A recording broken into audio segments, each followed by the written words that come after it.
Tone Deaf is the journey of a musical theater nerd, bringing musicals into the life of their musically challenged spouse. The reactions to the musicals are real and mostly unedited.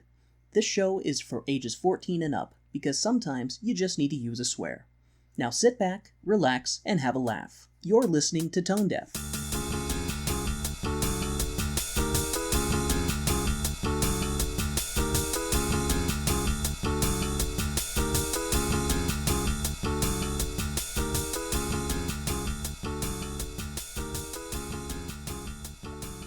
Welcome to Tone Deaf, a theater nerd's guide for their musically challenged spouse.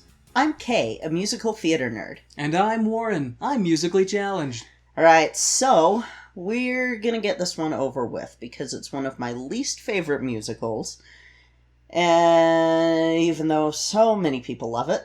Yeah, when we've talked to a couple people that know us and like, oh, what our next show is gonna be, everybody kind of gives Kay the same look, like, really? You don't like this show? Except for our boss, who was like, yeah, I agree.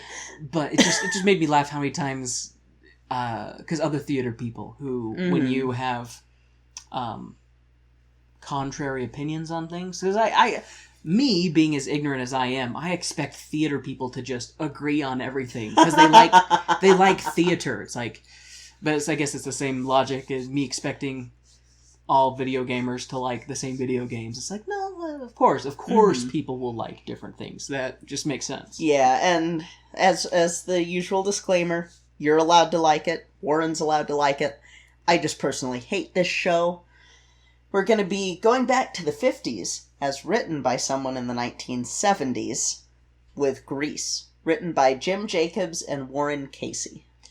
Now, why is it called Grease? So that's a very good question, and I had to look it up because, so when I was looking at it, I was a little bit of background, on my mom's side, everyone's Italian, and so when I was seeing why it's called Grease, I was a little ticked off, because there was a subculture called Greasers, which also has been a derogatory term for Italian and Hispanic people in the 40s and 50s.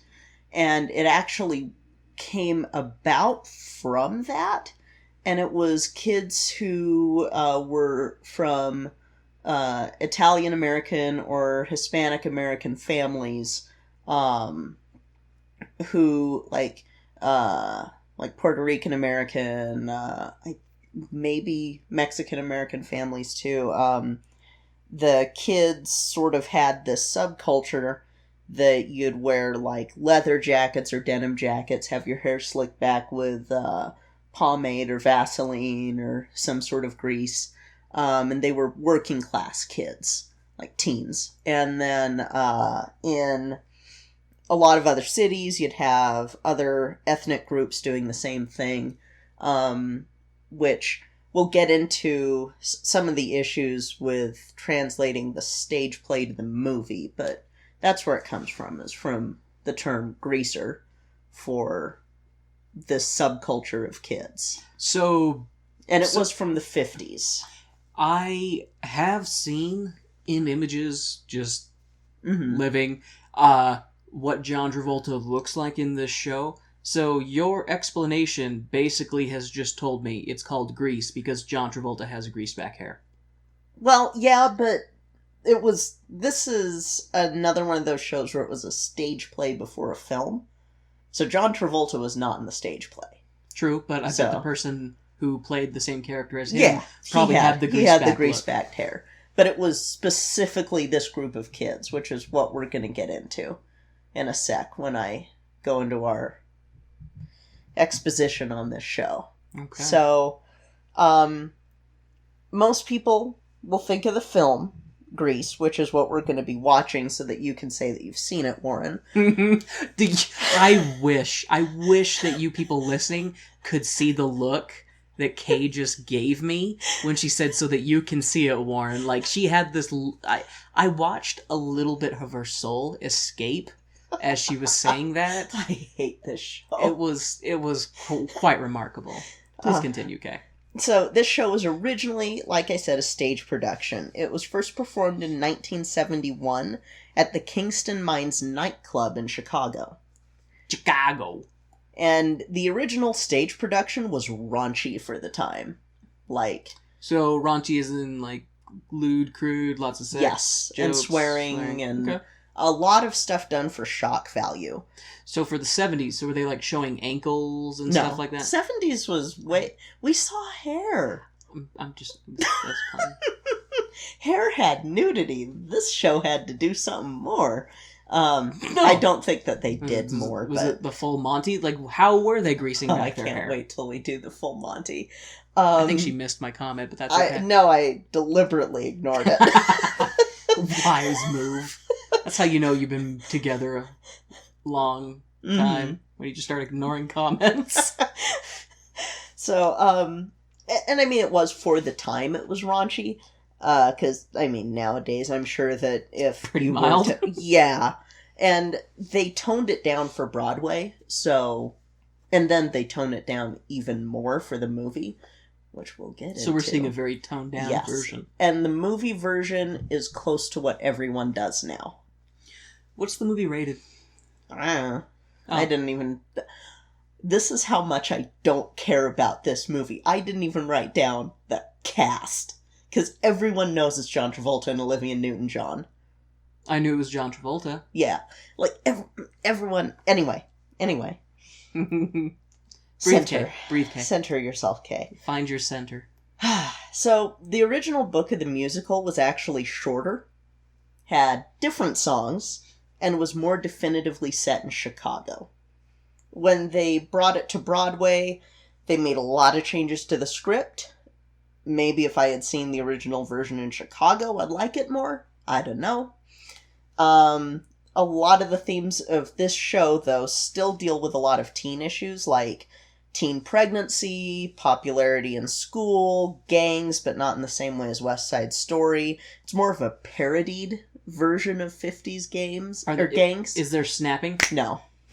There is no snapping. It's a lot of slicking back your hair, and I'm in a leather jacket. Are there cobras in this one? No cobras.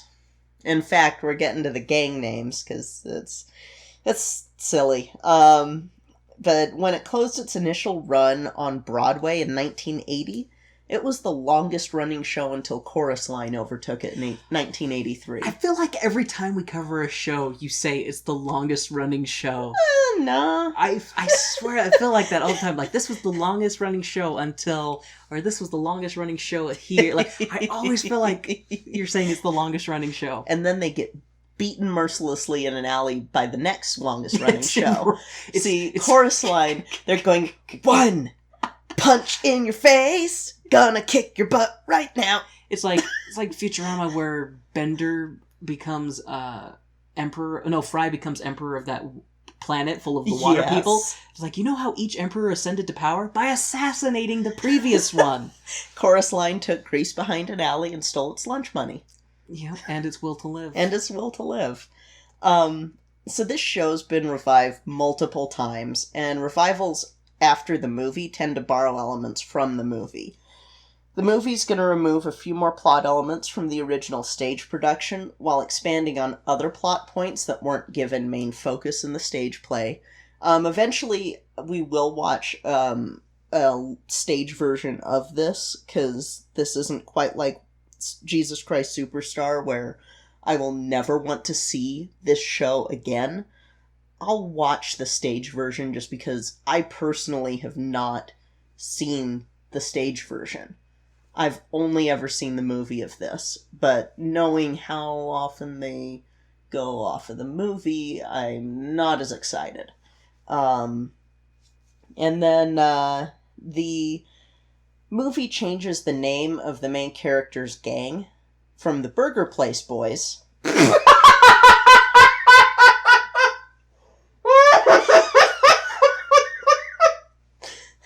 Are you kidding me? No. Oh my god!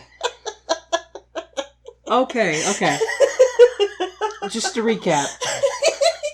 So the stage production, the gang was the Burger Place Boys. Yes.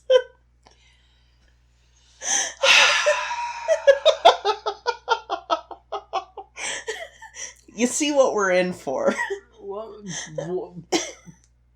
is it? What is it now? The T-Birds. So cooler. Definitely cooler. And Definitely it has to do a lot with this car. Which, it's funny, too, because when I was younger, I thought that the name of the show came from the car, Grease Lightning. Grease Lightning, go Grease Lightning. You'll see. So, because I am familiar with that song, at least the chorus of it. So, the car is called Grease Lightning? Yes, and that's what I thought this was named for, and then I found out what it was named for, and I was like, I don't really like that. But, okay. Yeah. You've ruined me because my brain is still stuck on Burger Place Boys. I'm just sitting here going, I would love to pick the brain of the original writer and go, I'm not okay. Whew, oh, I almost tipped the scales of this into not 14 and up. It was just going to be and up. So, Burger Place Boys.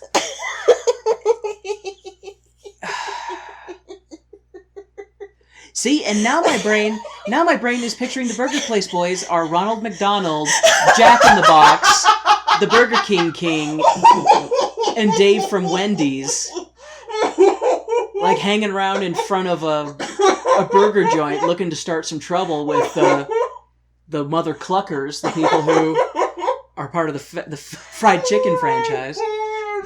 Oh, man.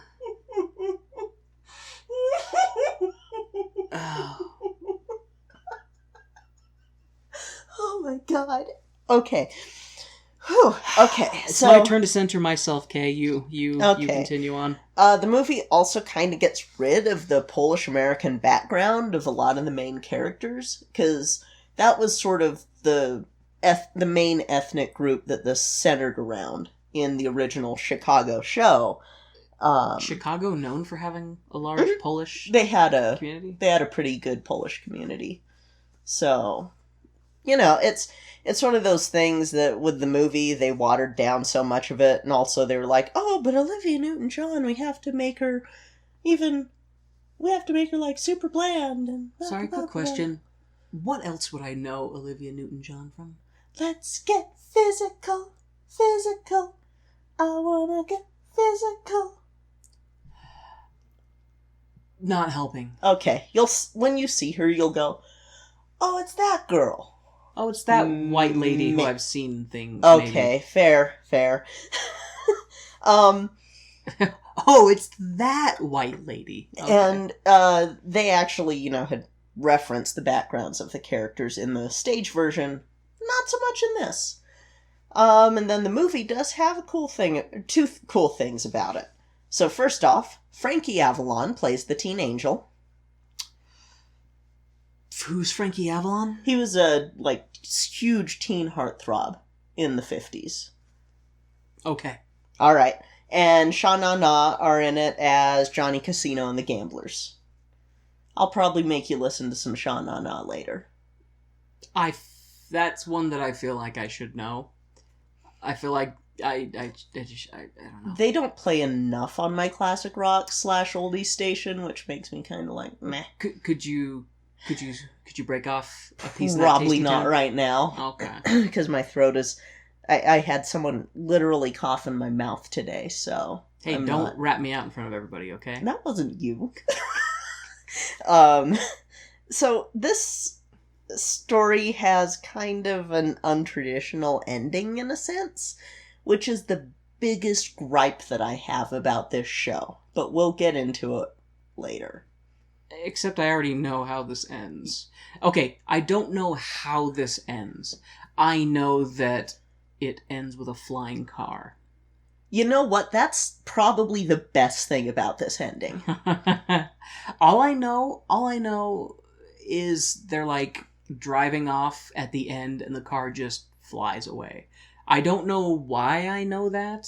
Because of Popsicle Stick. I say from spoofs I've seen and stuff like that. But I knew it before Popsicle Stick. I just don't remember where I saw it referenced. Mm-hmm. But yeah. Yeah, that part gets referenced a lot, but the actual ending of the show, I just freaking hate. Okay. There's also a sequel, which, yeah. And then there's a school version, which removes the teen pregnancy and the, references to smoking and drinking and swearing, and, yes.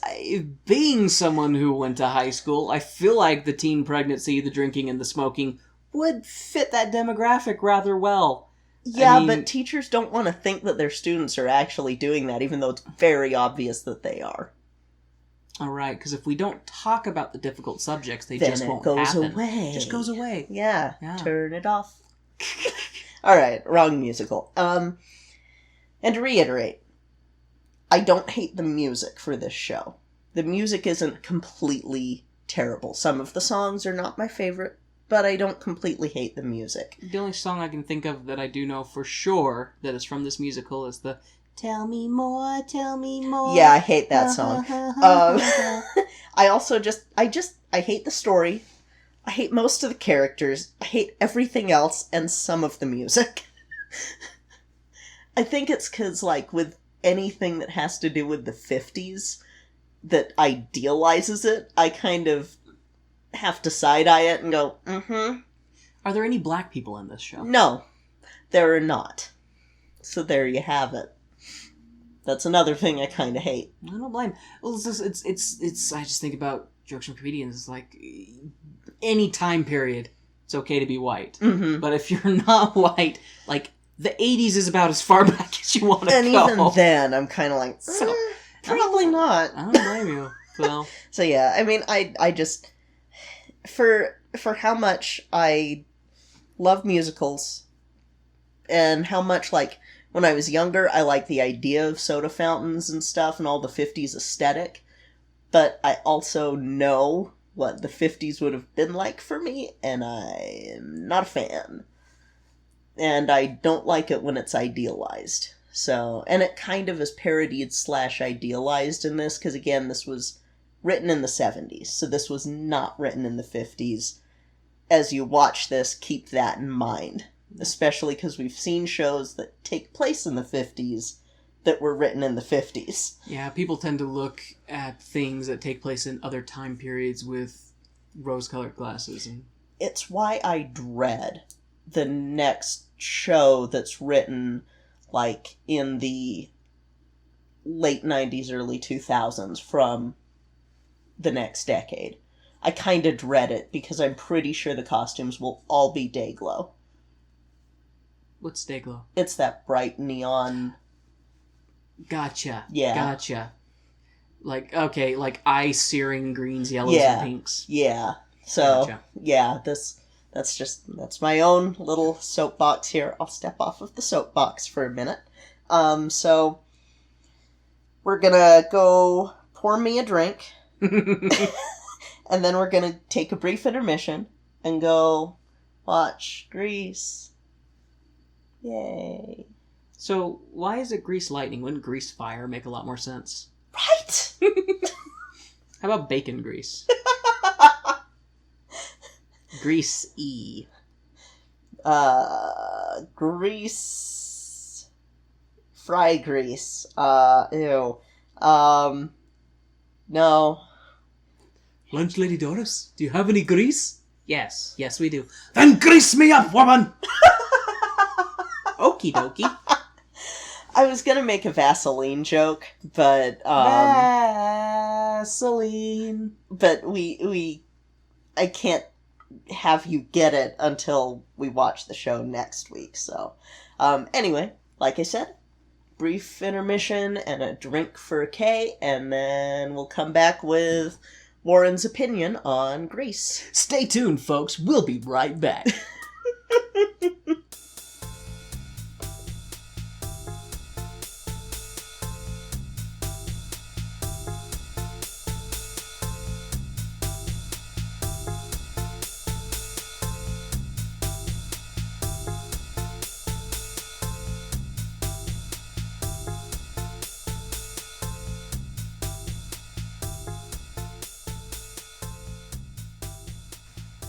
Alright, before we get to Warren's review of this show, we want to take a quick moment and just thank our Playbill and stage crew sponsors. Our Playbill sponsor, Jasmine Wu, and our stage crew sponsor, Bianucci.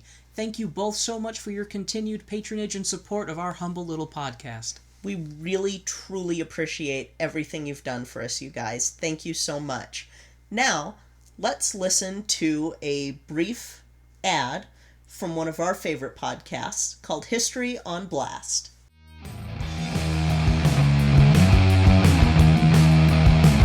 Hello, and welcome to History on Blast. I'm Hillary, and I'll be your host as we call out history. Every other week, we'll be putting a different person, place, time, or event on blast for the shit that they pulled. This ain't your grandpa's history podcast, so if this sounds like your cup of harbor tea, be sure to subscribe on your favorite podcast catcher.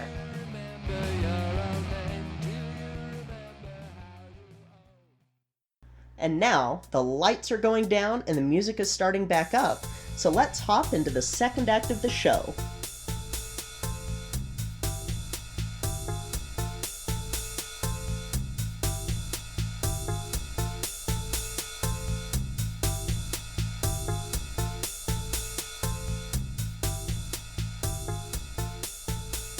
Alright, so before we begin, I do have a correction, because earlier you had asked if there were any black people in this, and while we were watching, I counted 3.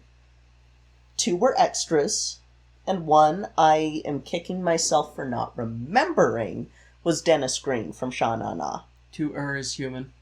To forgive is canine. Alright, so I think I know the answer, but what did you think of this show? This show is garbage. Turdy, turdy, ploppity, ploppity, plop. This thing is nothing but disgusting trash.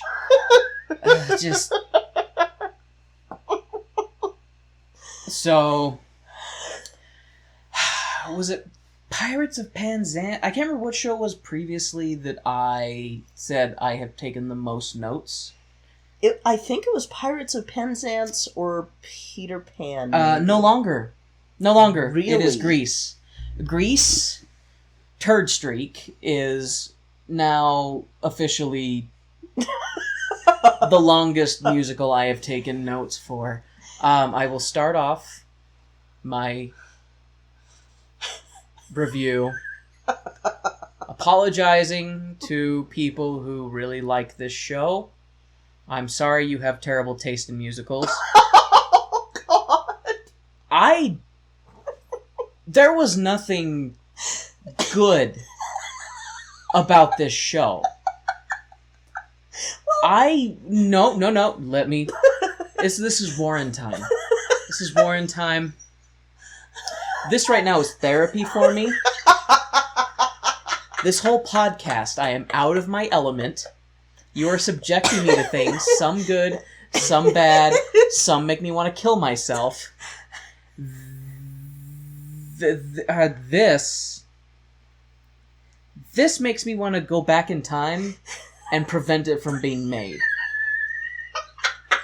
So, I know this was made in the 70s, and I'm sure for the 70s, it was very quaint and charming. Maybe. I don't care. I don't care what someone's excuses are for, well, Warren, it was done in this decade, and it was different then. It sucks. Like, it doesn't... It's not good. Like, even the songs that are kind of catchy, if you listen to the lyrics, it's garbage. They're bad. It sucks. This is officially my least favorite show that we have done.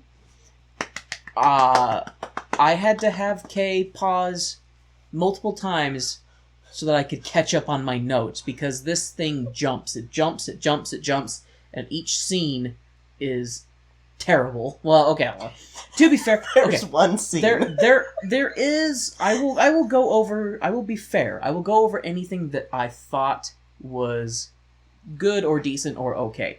Most of it I thought was terrible. Mm-hmm. I kept waiting for this to be over. It Right. was an hour and 50 minutes and some change. I feel like this feels like it was twice as long as Avengers Endgame. Like, it felt like it was the show that never ended. I felt like all the terrible tropes about so many things came from this show alone. Okay, I'm going to start off by saying the one positive thing that I'm going to say initially about this show, everybody in it did a great job. Every actor in it did a wonderful job.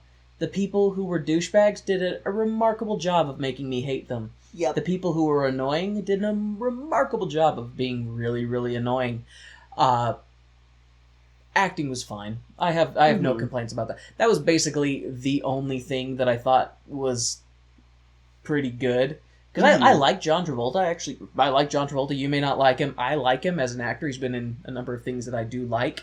I hate him in this. Right? I hate him in this so much. This was my introduction to John Travolta. I'm sorry. Yeah, he made my skin crawl for Because he's a years. creepy, greasy... I couldn't watch him in the Look Who's Talking movies. Holy shit, he was in those. Yes, he was in those. And he creeped me out in those, too, because of this movie. This movie ruined John Travolta for me. Okay, so I have a lot of notes to get through. That's and I've fine. just been ranting. This can be a nice long episode. So let's dive into it, shall we? You need therapy for this. Oh, I need a drink for this. So the show opens up with John Travolta's character, Donnie. I just call him Johnny in this because I felt like it was appropriate. Johnny meets Sandy. It's a classic story of boy meets girl on summer vacation, and it's instantly love at first sight. They have an amazing time on the beach, just the two of them. And until Johnny makes the sandcastle and then trips and falls in it and proceeds to start throwing sand at Sandy. Yeah. Now, I don't know how many of you in the audience have had sand in your eyes. It's enough to make you want to kill. So, I love UK, but if we were in a reverse situation and you fell into a sandcastle that you made and you proceeded to hurl sand at me, I would expect you to rip me in half like a phone book. I would feed you to the sharks, is what I would do, because sand is tiny little pieces of coarse gravel in your eye, the most sensitive exposed tissue you have on your body. Yeah, this No. should have been a sign to Sandy that this was not a good idea. Sandy, with sandcastle. He was making your Sandy. I'm trying to bring some sort of positive into this. I will have no joy until this review is over. I will not permit myself to have it. So, yeah, nice sandcastle, Johnny. Wait, why are you throwing sand at her? Have you had sand in your eyes? It's freaking horrible, you greasy monster. After Sandy then proceeds to be like, I'm going back to Australia. I won't see you again. Nah, baby, this isn't the end. It's just the beginning. Gag, even though he's just giving cheesy one-liners. I'll never see this chick again. We then go to what I expected. You know, I expect this in every musical, a cartoon intro. Even for the 70s, I would say it was terribly animated. We cut to a cartoon rendition of Cousin It, who has recently had a body wax. That was really bizarre to see, like, a naked person walking with a hairball for a head, and then they proceed to grab some wax, and then they, like, style it. Yeah. Like, just, that's not how hair works. No. I've had some pretty bad bedhead before. It's never covered my entire head to the point where you couldn't see my face. This intro was unexpected, to say the least. So, Kay lied to me because there is gang snapping in this, and I've already learned from the first 5 minutes of the show that bi-battalions are liars. You cannot trust them. I kept looking for cobras because I was sure she was lying about that too. But she's 1 for 2, so... I mean, to be fair, it wasn't good rhythmic snapping like the Jets and the Sharks. No, it was awkward cartoon intro snapping. It was awkward cartoon white guy snapping. Yeah. And, of course, as you had mentioned before, the gangs that... Oh, God, what was it? The Burger Boys? Burger Palace Boys. Burger Palace Boy. Oh, my God. Oh, my God. You know, that's the... They changed it to the T-Birds to try and give it an ounce of, like, more credibility, I would say. The whole tone of this musical is the Burger Palace Boys. Yeah. Like, it really, they should have left it as the Burger Palace Boys, and I would have been like, yeah, this fits a Burger Palace Boy feel, you know? Mm-hmm. God. This has drained so much of my will to live. I apologize, listeners. I'm gonna do my best for you to make it through this. I'm gonna take your love and your energy and your passion for my comedy genius, and I'm gonna just soak it up like the rays of the sun, like Superman getting powered, and I'm gonna make it through this for you. I've got some oatmeal stout when we're done. So, these T-Birds are more like the douchiest douches who ever squirted out of a douche. The kind of self-appointed cool kids who everyone is like, shrug, I guess they're cool, because they act like jerks and have no tact, because tact is tacky, apparently. Mm-hmm. Just the very first time we were introduced to the T-Birds, I hated them with every fiber of my being. They are the biggest pack of monstrous douchebags. Mm-hmm. Douchebags for no reason other than because they find their douchey shenanigans hilarious. Yeah. And it's funny to no one but them. Yep. I hate them. I hate them all. I hate them all so much. I now wish that there was a video game where I could just shoot greasers. Because I would quit my job and play it professionally, is what I would do. That's how much I hate these guys right now. Okay, so we meet the greasers, who I call them the D-Bag Brigade, and their counterparts, the apples. I mean pink ladies. And then, of course, the D-Bags tease the obviously nerdy guy, because stereotypes. And this quote-unquote movie seems to be where so many tropes originated from, and I hate it. I hate it. I hate it, Kay. Why do people like this? I have no idea. I didn't think the music was good. I didn't think the story was compelling. I didn't think there was any, like, moral to be gleaned from this turd.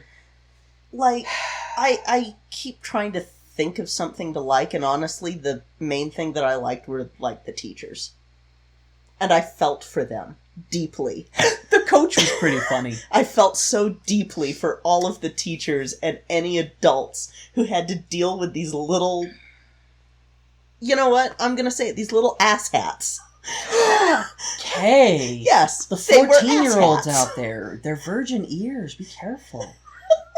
I would never use such vulgar language. Kay gave me a look, which brightened my mood slightly.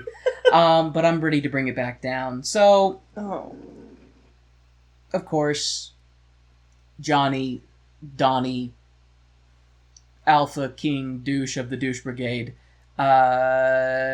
seems to be the king cool guy of this pack of idiots.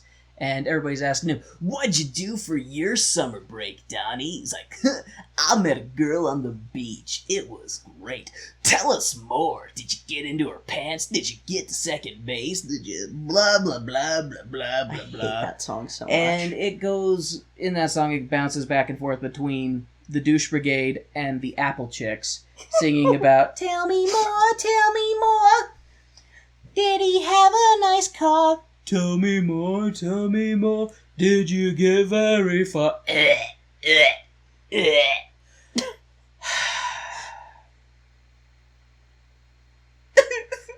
It's okay.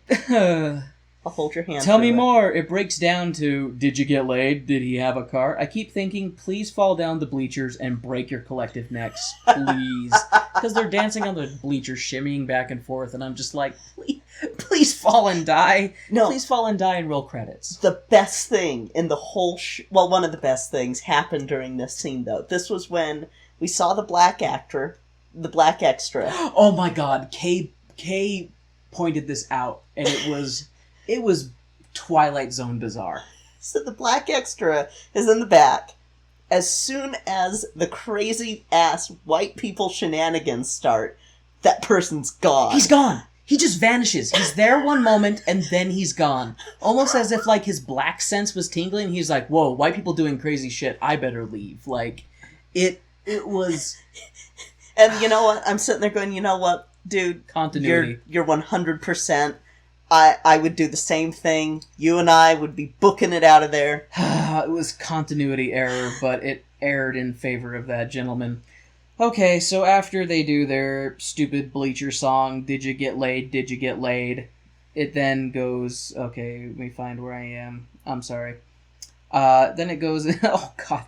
And then afterwards it cuts to the football, well, not the football game, the pep rally, basically. Yeah, pep rally bonfire, which... Yeah, I'm getting to that. It cuts to the pep rally at the football field where they're like, yeah, the coach is going to break our 7-year losing streak. God. And we are treated to a good old-fashioned 50s lynch and burn mascot. So... Yeah, so many things in this movie. Just... That...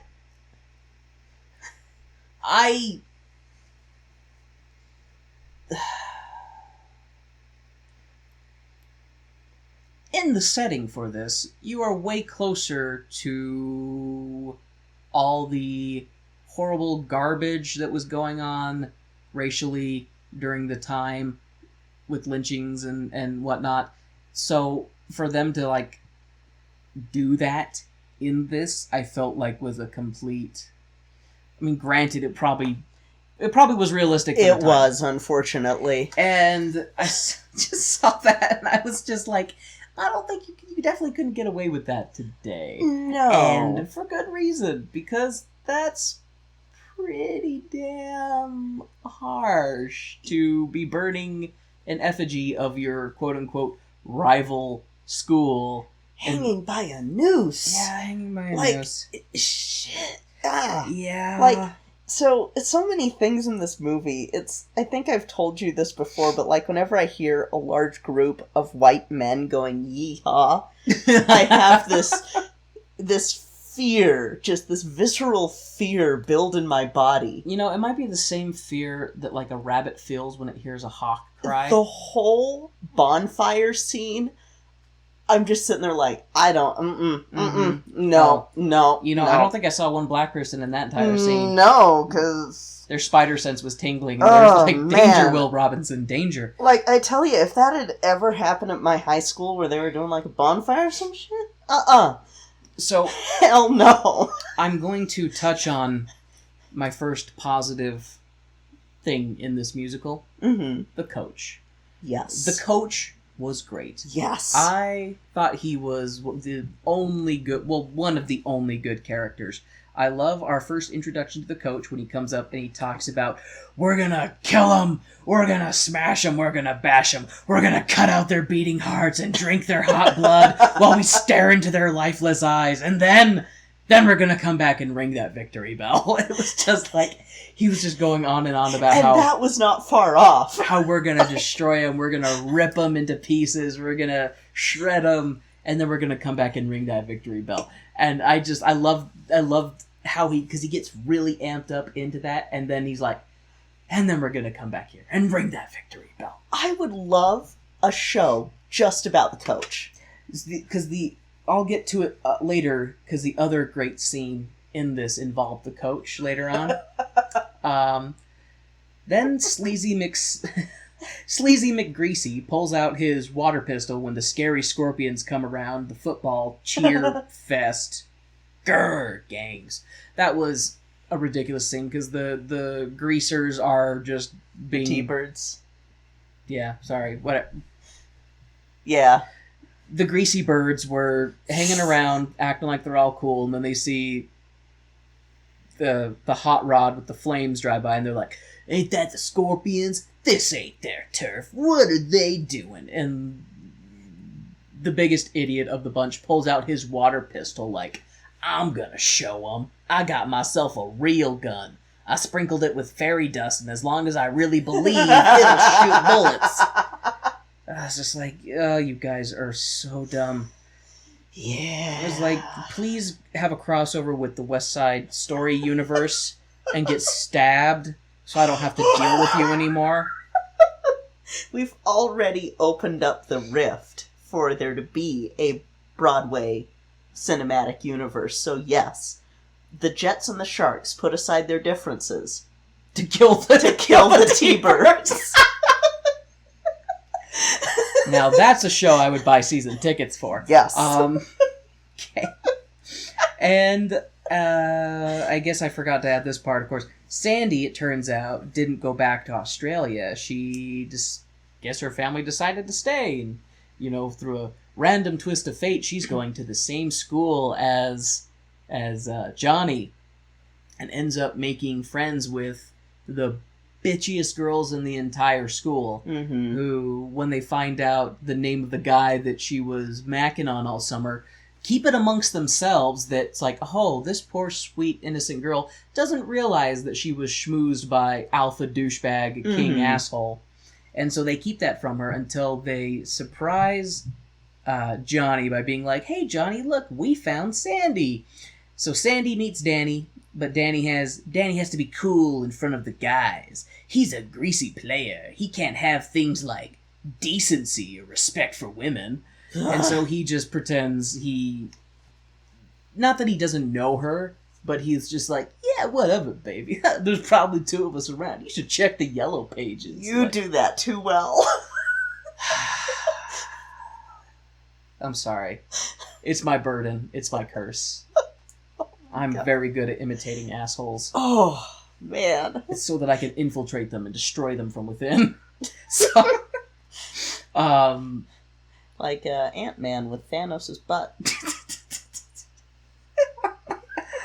Anyway, after Sandy gets very upset, I do... Is it Frenchie? Yes. I like Frenchie. She was fun. Frenchie is the only one of those girls who, at least 50% of the time, is not a twat. Yeah. So, and I like that she goes and tracks down...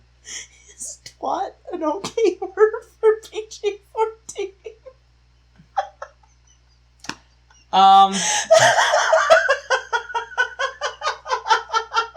Well...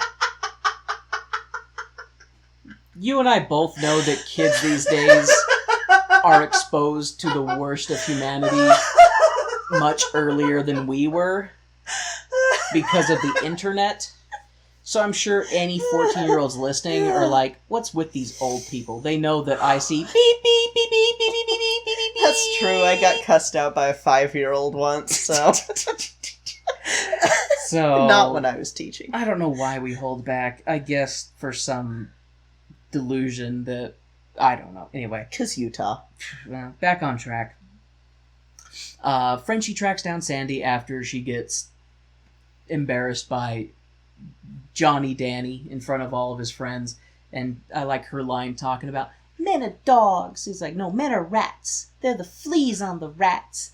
They're the amoebas on the fleas. Dogs wouldn't bite them." Like, and, you know, just tell them men are scum to make her laugh and stuff, and it works, and she wipes her tears. So I'm like, "Aw, Frenchie, you're cool." And then she's like, "Come on, let's go have a girls' night." And then it turns out to be just like hell, a sleepover in which they mostly just ridicule Sandy for being sweet and innocent. So here's an area where it's different from the stage show. Okay. So, in the movie, she's from Australia. That's sort of her character background, because Olivia Newton-John. In the stage version, she is a Polish Catholic girl, which kind of makes all of this make more sense.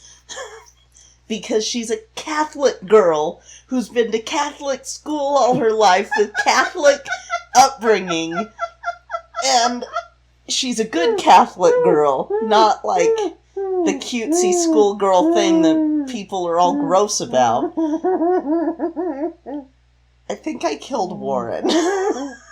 Only because I want to make jokes that I'm not sure I should make.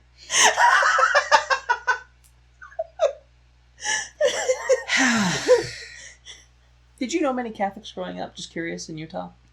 A few in Utah. Catholics were the second biggest demographic that I dealt with, besides Mormons.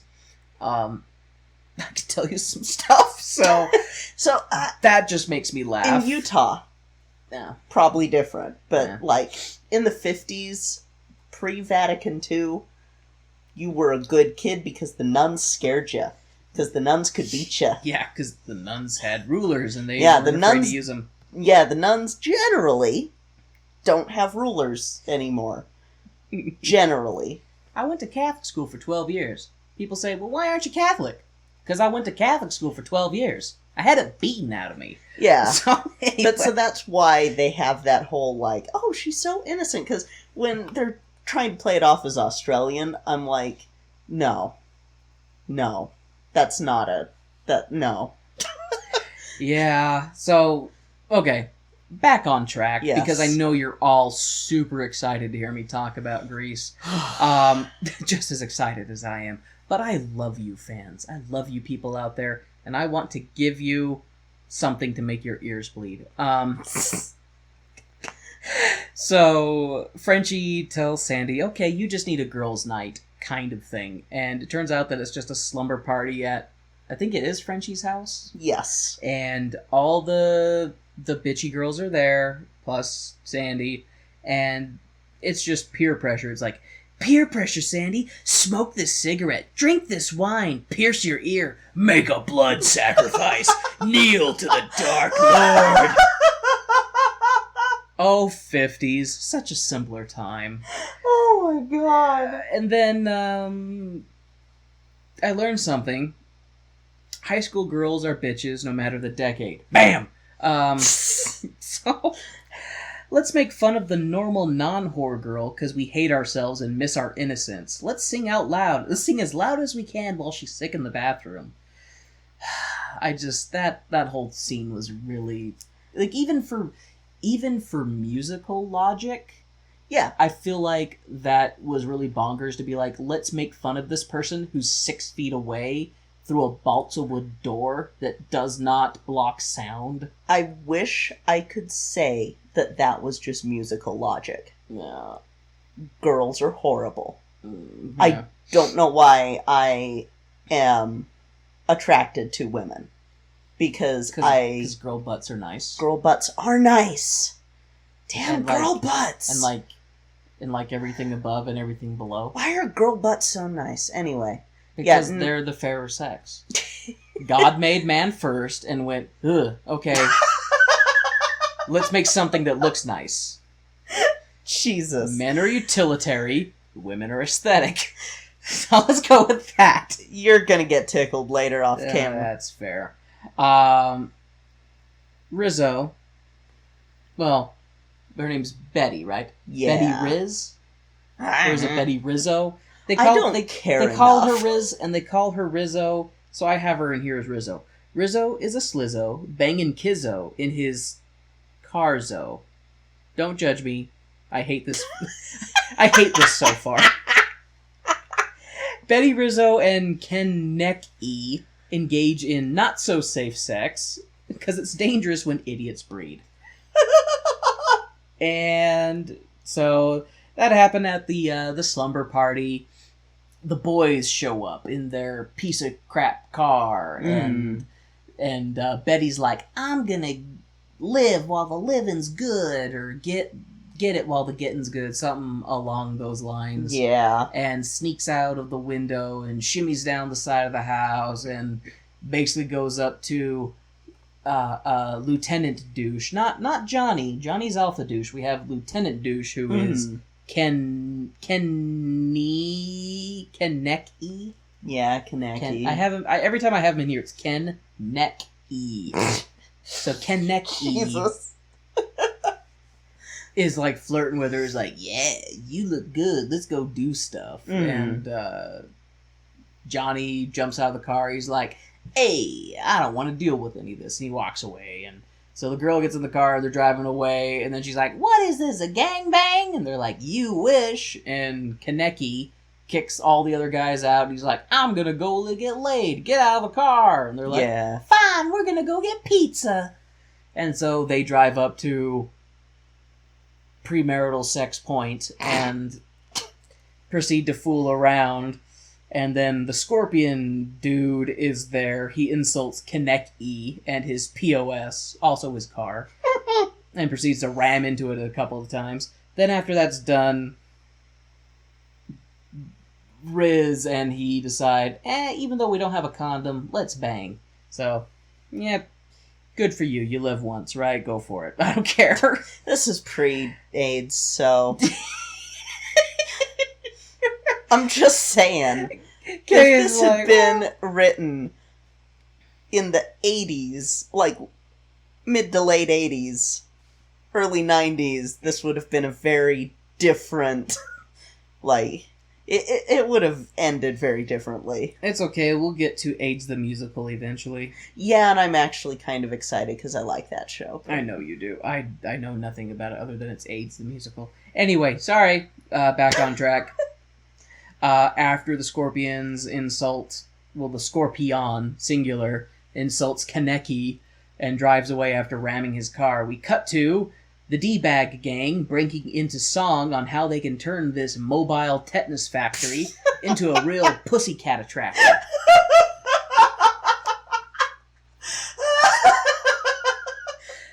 Was it Mobile Tetanus Factory? Is that what did it for you? Her laughter says yes. Her inability to confirm. That's what I go for. Jesus Christ. I was pretty proud of that line, honestly. So... Go Tetanus Factory, you really gotta give us lockjaw.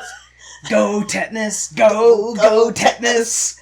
And the best part of that whole song and dance was at the very beginning when some of the background guys look at the D-bags like, crap, those idiots are at it again. Like, literally, one of them is chewing gum, blows a bubble, and just pops, and he has this look of, like, this shit again. Like, it was like, there's something in their hair gel, man. There's something in their hair gel. Is it lead-based? Is it seeping through their scalps? Like, what is it about all these gangs and singing and dancing? right? It's like, can't we just go do cool gang stuff? Not without 3 years of tap dance. Like, anyway, Johnny and the D-Bag gang end up going to the Frosty Palace and see Sandy with Tommy Big Guns. Johnny is jealous, and poor Alpha Douche is upset that he made the girl he likes upset, because he has an image, and people think he's a prick, and he'd hate for them to not think he's a prick. Because that's his whole image, and that's basically his justification. He goes up to Sandy, and he's like, hey, Sandy, I'm sorry about what happened. I didn't mean to make you feel bad, but I've got this image, you know? Like, people think I'm a rotten piece of shit, and I gotta maintain that, because I don't want them to think that I have, like, a soul and a heart and feel things. And she's just like, yeah, that's why I'm with Tom. He's such a nice guy, and he's very genuine. He's like, too bad his brains are in his biceps, just making fun of the guy for being buff.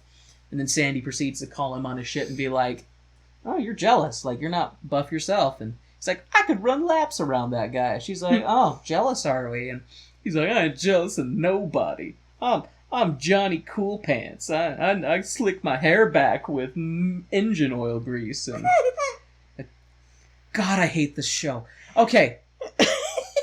So, Sandy tells Johnny that he's not all that great and asks him, what have you done? And Johnny says he could run laps around those bicep brain simpletons and proceeds to go to the athletics tryouts, only to discover that he sucks at everything other than being a D-bag. The best part of this scene, besides Johnny getting manhandled by Big Bubba the wrestler, was when Johnny was trying out for baseball and snapped the face mask of the catcher. I peed a little from laughing. But my bar has been set so low that that's all it took, was one little bit of slapstick for me to laugh. And Your laugh! it was unexpected, because I've hated everything for the most part up to that point. And then, like, cause Johnny's up there, baseball, and, you know, first strike, boom, he misses. He swings, second strike. And then he swings for a third time after doing, like, a hip wiggle, like, getting in his funky douchebag zone. And he hits the ball, and he's, like, all proud of himself. They're like, foul ball! And then he walks over to get into the face of the catcher and just grabs his mask and pulls it and snaps it. And...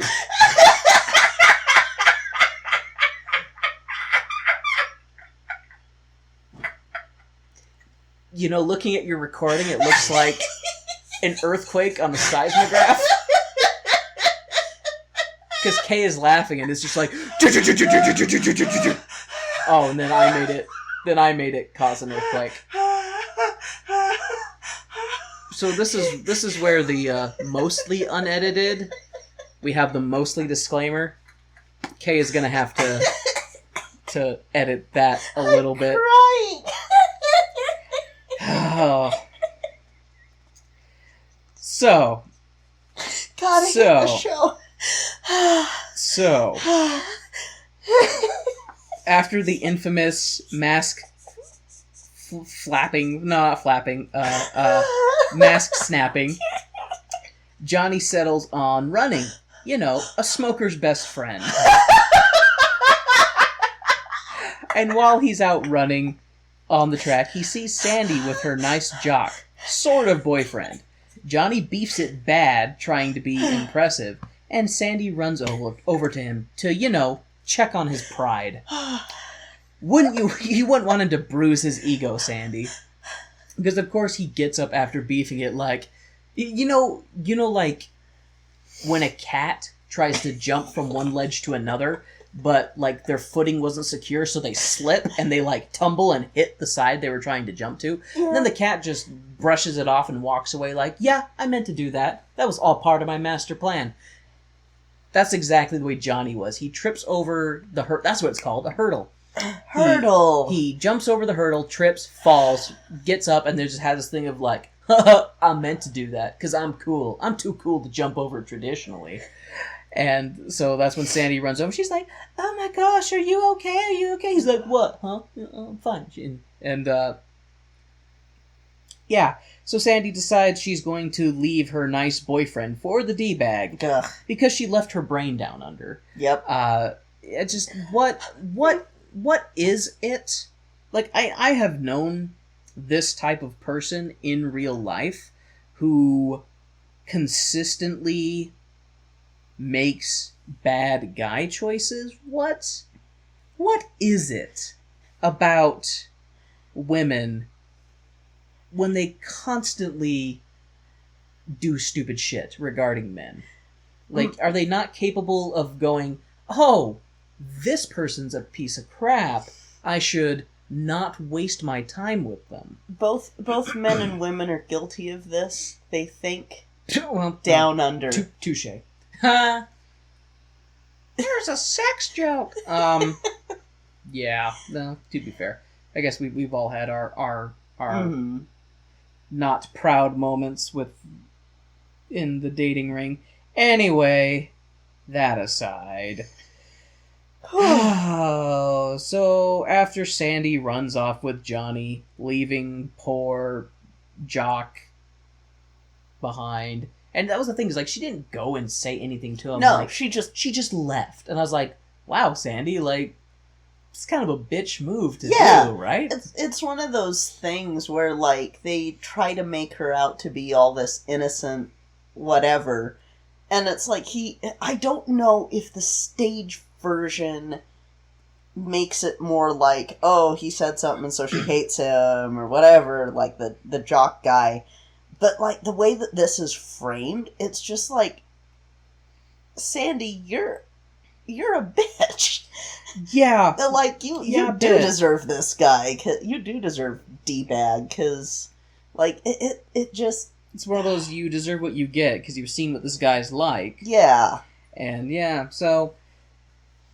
Excuse me. Sandy and Johnny go to the Polar Palace, but Johnny doesn't want his friends to see him with the girl he likes, because the aforementioned D-bag image he's trying to maintain. So dumb. After Johnny, but then they go in anyway. Mm-hmm. Sandy's like, oh, come on, we want to go. And he's like, okay, fine. And so they hurry and rush and sneak in there, and then he proceeds to, like, prop the menus up as, like, this barrier so that people don't see him. But his friends see him, of course, and they all just start pushing tables together, and it becomes this big, huge group date. Mm-hmm. And Johnny gets really embarrassed by his friends because they're douchebags, just like him, Mm-hmm. and he and Sandy leave because his friends are jerks. Betty, Rizzo, Razzo, Spazzo throws a milkshake in Konecki's face after putting a cigarette out in his burger because high school romance. Frenchie has the best scene of this musical, Yes. where she hallucinates Frankie Avalon. I did not know that name. I had to ask Kay who the hell that singing white guy is. Frankie Avalon tells her to go back to school, and that song was hands down the best part. Beauty Right. School Dropout. I would not mind listening to that song again because I was trying to catch up on my notes and I was laughing. So I didn't catch it all, but there were some great damn lyrics in there. That is the one scene that I could say, you know what, leave the rest of the show behind, just watch that scene. That scene was great. That just made me That laugh. scene and the face snap. The face snap. And just the whole, every bit with With the coach. with Johnny trying out all the different Yeah. sports and finding out he sucks at everything. That made me laugh. And then after the beauty school dropout scene, we have, Betty and what's-her-face, bland white chick number 4, decide they're going to make the D-bag gang mad by schmoozing on the scary Scorpion, who seems to have invented the comb down. Not a comb over, he has the comb down. He seems to be trying to hide his massive forehead. It's not working, Scorpio. Johnny and Sandy proceed, and then, and so they end up going with the Scorpion guy because they're like, we don't have dates to this big dance-off that's going to be televised, and we're upset about that. And so that's why they're like, I know, let's go with the Scorpion guy who just oozes rapey vibes. Like, he was the creepiest dude. Mm-hmm. Creepiest dude. To his credit, we don't ever see him try to rape anybody, which we can't say for our main hero, quote-unquote hero. So anyway, yeah, Betty and what's-her-face, bland white chick number 4, go with Scorpio, and then the whole thing cuts to everybody going to the dance-off.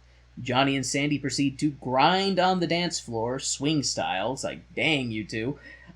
Sandy slowly starts to realize that Johnny is a whore after meeting Cha-Cha, the, whore. Ha ha. Ha.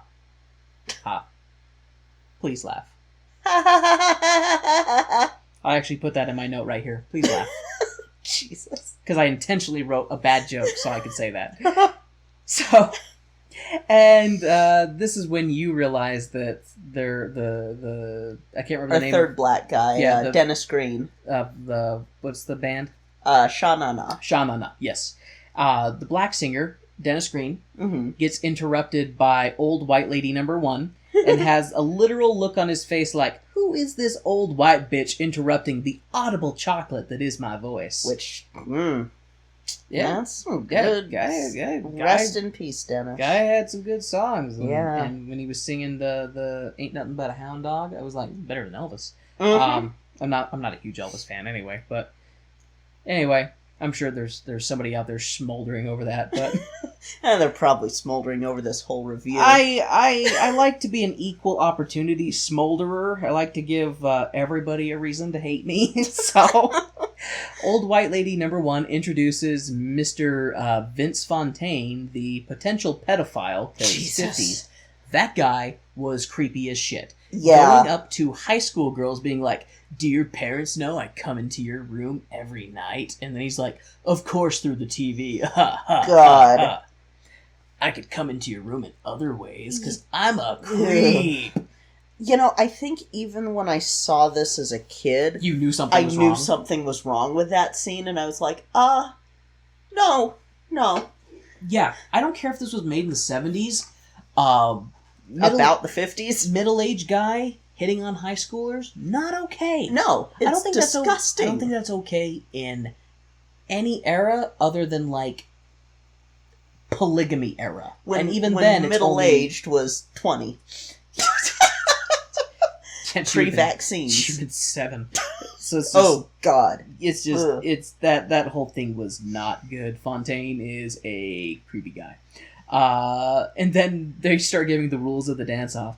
All couples in the dance must be boy-girl. How regressive. God, I hated that line.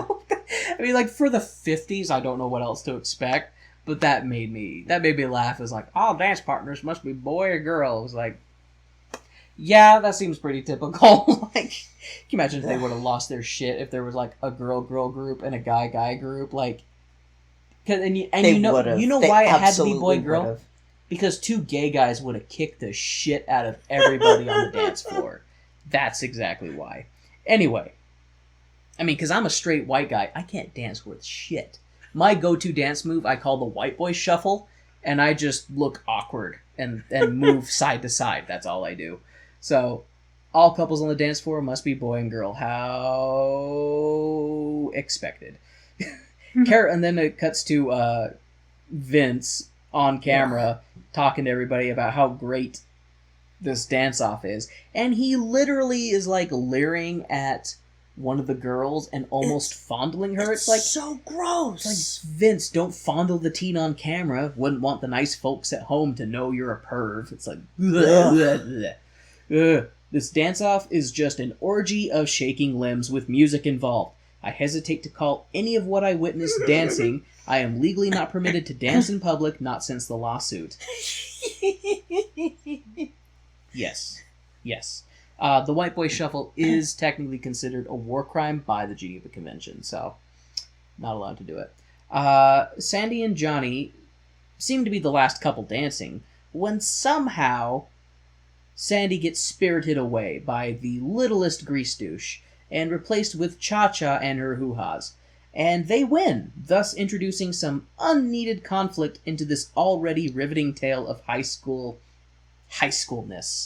I hate this movie. Right. It's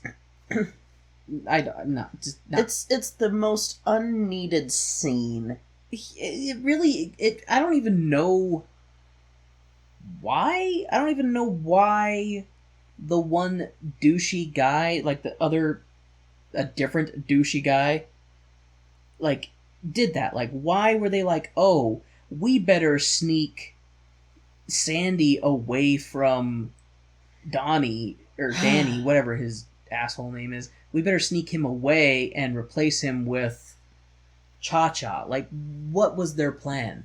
What was their plan for that? Like, yeah, it doesn't make any sense. It really doesn't make any sense. Like, if they were like, oh, we don't like Danny liking Sandy, let's make him go with this girl. So, he's still going to be with a girl, and that's what you guys are threatened with. A girl's going to take our dude away, because when a guy chooses a girl over his buddy, something's wrong. God. The televised dance-off is interrupted by the douche brigade and their pale white asses on national TV. We then have old white lady number 1 broadcasting to the school that the FBI will be investigating the offending Mooners, and that they have special people who handle this sort of thing. Maybe they could have the FBI send police sketches and make wanted posters. They could then post them all around the town. Wanted, Triple Moon, have you seen these cracks? I only sort of stole that from Porky's, which you haven't seen, I don't think. No, I have not. It also takes place in the 50s. We will watch that at some point, because there's one scene in particular that made me laugh until I cried. Anyway, fun fact for you folks listening out there, especially if you're 14, go watch Porky's. Yeah, no. Yeah, don't. Please don't go. Wait till you're 18, and then go watch it. So, Jesus Christ. 4 years This is from why we now, don't have human children. That, and I would eat them. Yeah.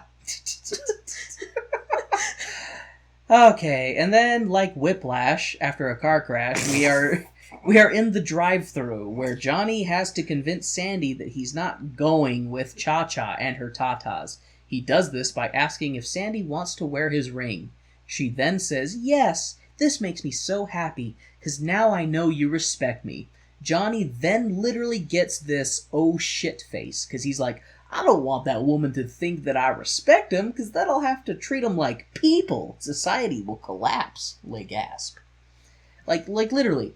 He gives her, he's like, "Sandy, would you wear my ring?" She's like, oh, Danny, whatever your name is. This makes me so happy. And he literally has this look, like he touches his forehead and everything, like, oh crap, when she says, "I know that you respect me." He's like, oh no, she thinks I respect her. What do? I know. I'll try and rape her. God. Which we're getting to. Yeah. So, we then cut to Riz, who is in the bathroom, and she divulges to one of her friends that she has missed a period. She's like, "Are you PG?" It's like, well, this movie is technically PG, but really it's a POS. Riz is preggers, and it spreads faster than the clap at a clappers convention. Please laugh. I wrote that again in here. Please laugh. It's okay, Riz. We all make mistakes. Mine was watching this film. We cut to Johnny, who now thinks that because Sandy thinks he respects her, he can force himself on her, which he does, even after she says no and stop. His response is, "Oh no, no one's looking." "Oh, well, in that case, you stupid D-bag." Like he first has his arm over her, like trying to be smooth, and then his arm is reaching down farther, obviously going to grab her boob, and then she realizes what he's done, pulls his arm around her and says, "Danny," and he goes, "Oh, Sandy," and like throws himself on her, pushes her down, and she is freaking out, obviously, and then his, of course, response, "Nobody's looking." That's not what she's concerned about. She's not concerned about people seeing. She's concerned about the fact you're trying to rape her. Her response after that should have been to cut the brakes in his car. Yeah, no kidding. And after he embarrassed her in public in front of his friends by pretending like he didn't really know her, and then being a dick in front of her to a guy who was nice to her, and then embarrassing her in front of his friends again because of the dance-off, and then trying to rape her, she still goes back to him. This kind of reminds me of Twilight, when there was that list of criteria for an abusive relationship. Crap! And like the shit that bland chick in Twilight goes through with bland vampire boyfriend, like it ticks all the boxes for an abusive relationship. I feel like this would also tick all the boxes for an abusive relationship. Yeah. But it's so romantic. Gag. Yeah. Yep, after he tries to rape her, then Johnny has the blue balls to go and sing about why, Sandy, did you leave me? Me, the coolest of the cool kids, after I tried to force myself on you, stupid ass. Johnny and Kaneki have a bro moment after the car comes out of the shop and it's officially grease lightning and it's ready to go down to Thunder Road and race. And they have a bro moment and he's like, "Dude, be my second." And then they hug and have a literal no homo moment.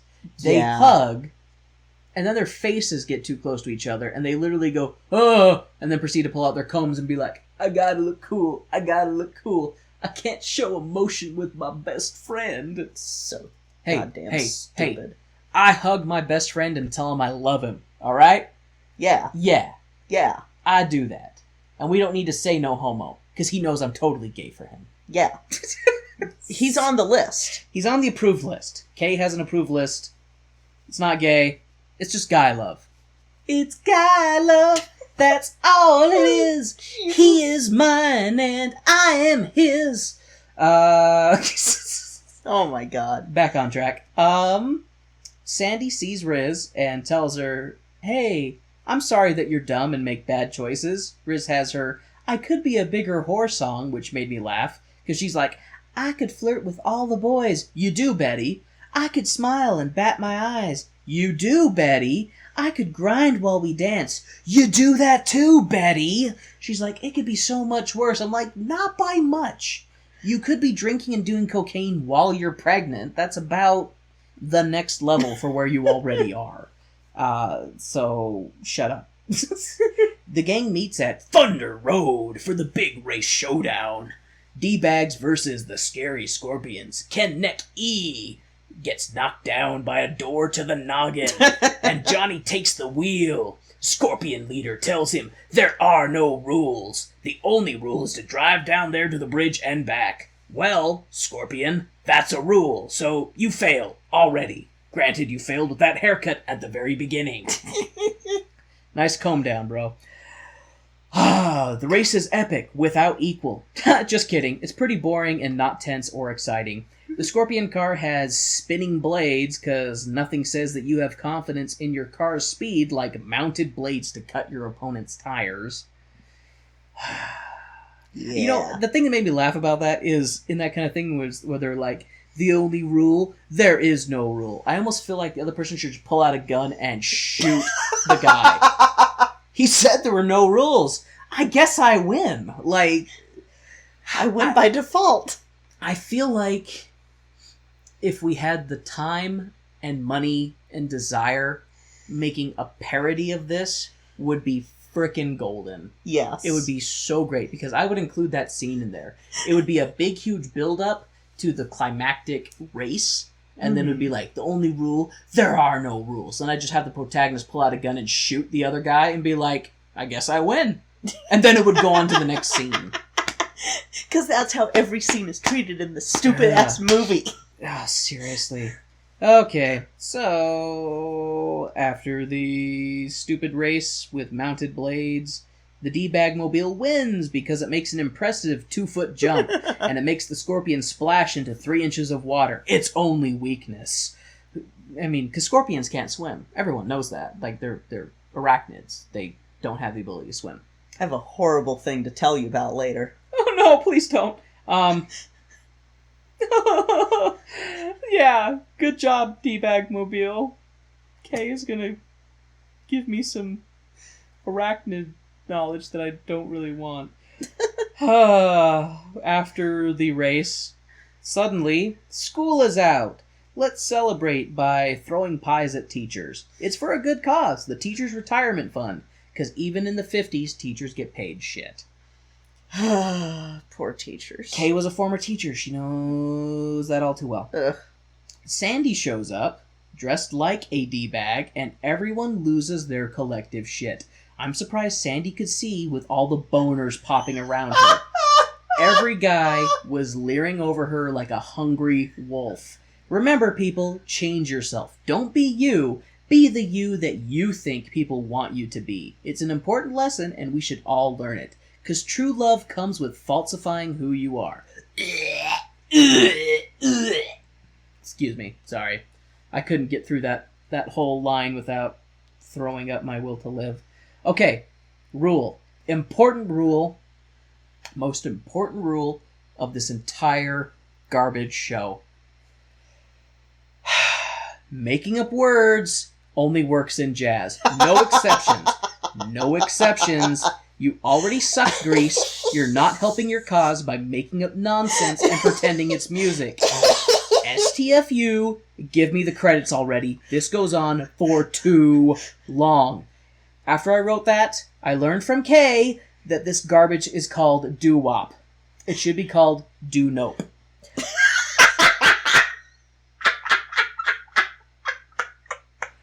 So after the ear-bleeding do-nope song at the end, with just people going, shooby-da-dooby-dooby, ooby-wop-a-wop, blah blah, bleeba-dee-ba-dee, bang-da-bang-da-day, clang-da-clang-da-clang.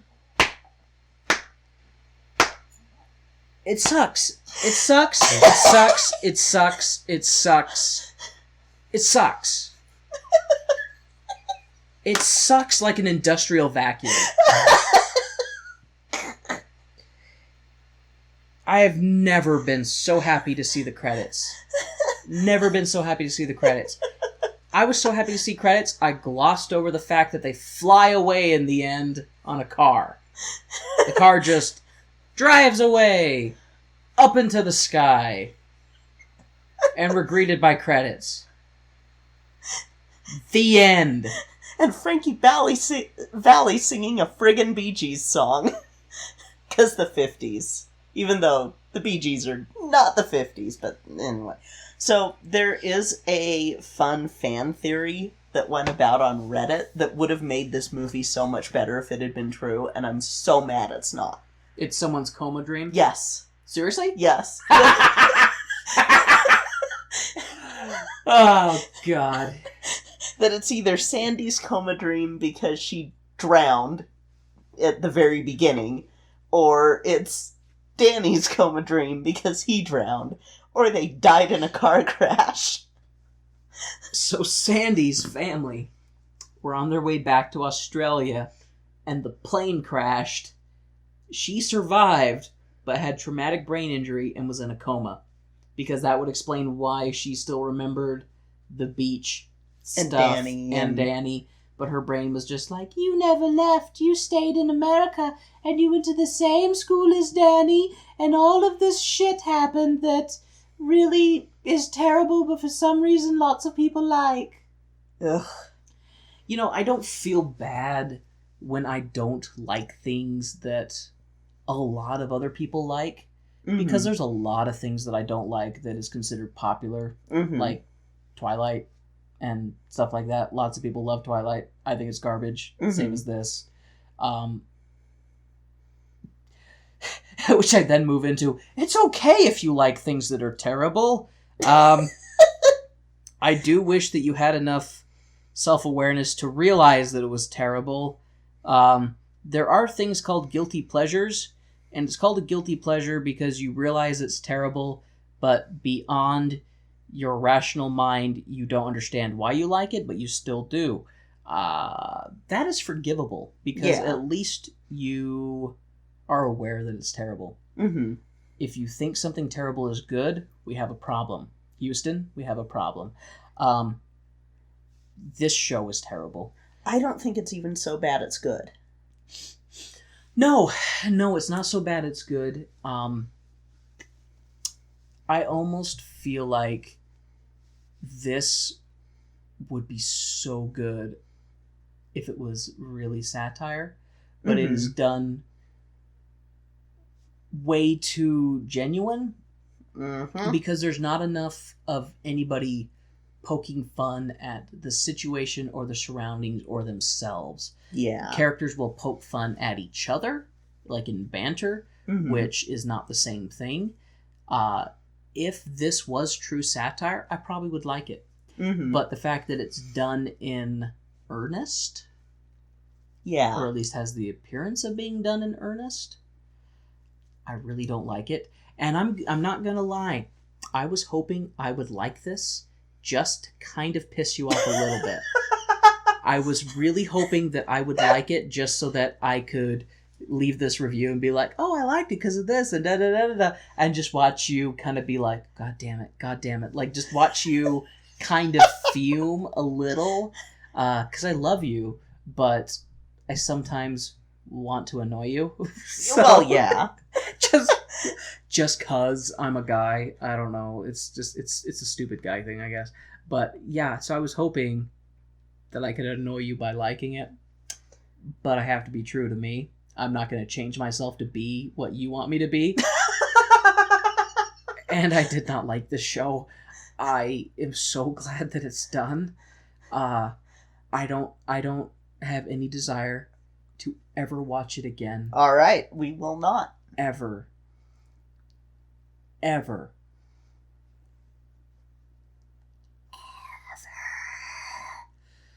The only time... Okay, one exception.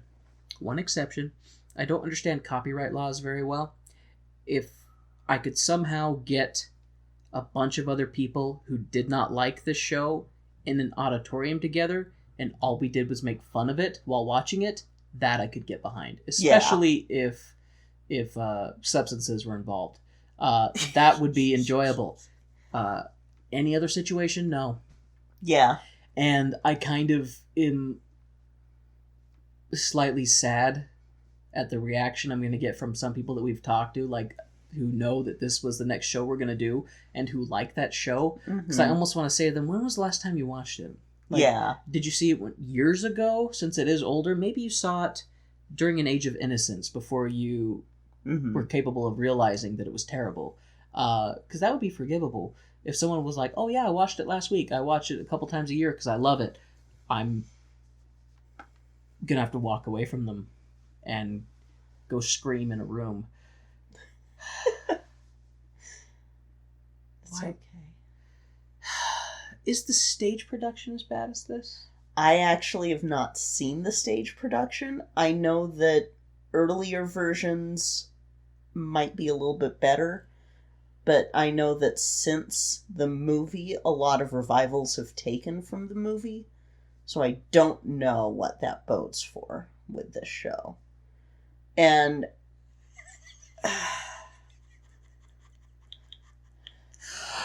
my brain just, because it's been a long week and I'm tired, and so my brain is entering that slap happy window, and it started subjecting me to alternate names if there was a parody of this. The very first name that came to mind instead of grease was duck butter. God, gross. Because they're the T-Birds. Ew. And the gang would be the something ducks, not the mighty ducks, not the mighty ducks, the buttery ducks. Ooh, the G ducks. Oh. Or the B ducks. The J ducks. J ducks. Ah, that is also pretty good. But yeah, it'd be something ducks, and the name of the show would be Duck Butter. Gross. Yes, just like this show. This show is disgusting. It is repulsive artistically. It is repulsive morally. It is repulsive in other ways that I can't articulate right now. Yeah. Yeah, it's bad. I almost want to watch You're a Good Man, Charlie Brown to get the taste of this out of my mouth. Whoa. Wow. Because at least You're a Good Man, Charlie Brown was cute and innocent. Yeah. And even if it had stupid parts, it was because it was childish in its stupidity. Yeah. So, this is a segue into our next one, because our next one, No, this is the end for me. This podcast is over. I quit. I'm gonna write my suicide note. No. No, because the next one...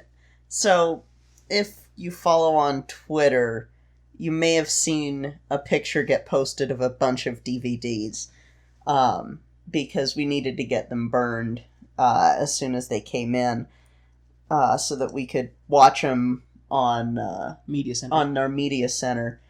But this is going to start kind of a series of shows that I want to do every couple of, like, every month maybe or something, or every 10 maybe. We'll see how I space them out. But it's another musical that has a sequel. It actually has 6 sequels. And the first one of these references Grease, which is why I wanted to see the very first. The very first one references Grease, and it is frickin' hilarious. Nice. We are going to watch Nonsense. Oh,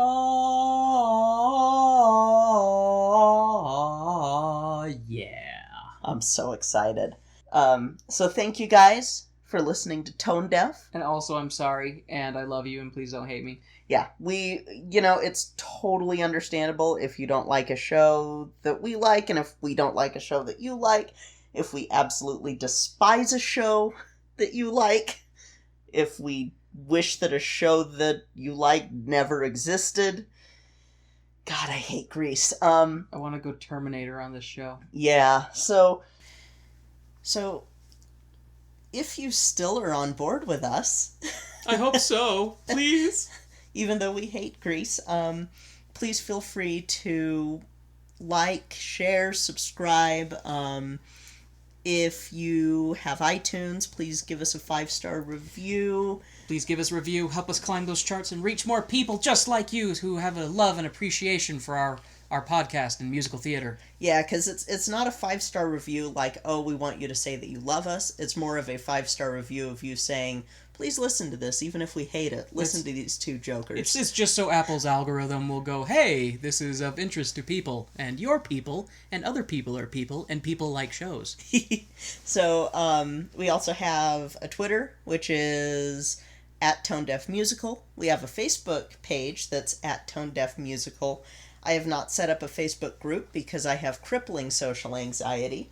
If you want to reach out to us, you can do so at our Gmail, which is tonedeafmusical@gmail.com. Yes, and you can send us suggestions, you can send us Questions. Yeah, we may do a Q&A if we get enough questions. And yeah, just please share this if you enjoyed it, or even if you hate it, share it. Yeah, maybe someone else will like it, or you can bond with a friend over how much you hate me and how much I don't like Grease. So that's it for this week. Thank you again. We can't say thank you enough to you guys. So thank you from the bottom of our hearts. I'm Kay. I'm Warren. And this has been Tone Deaf.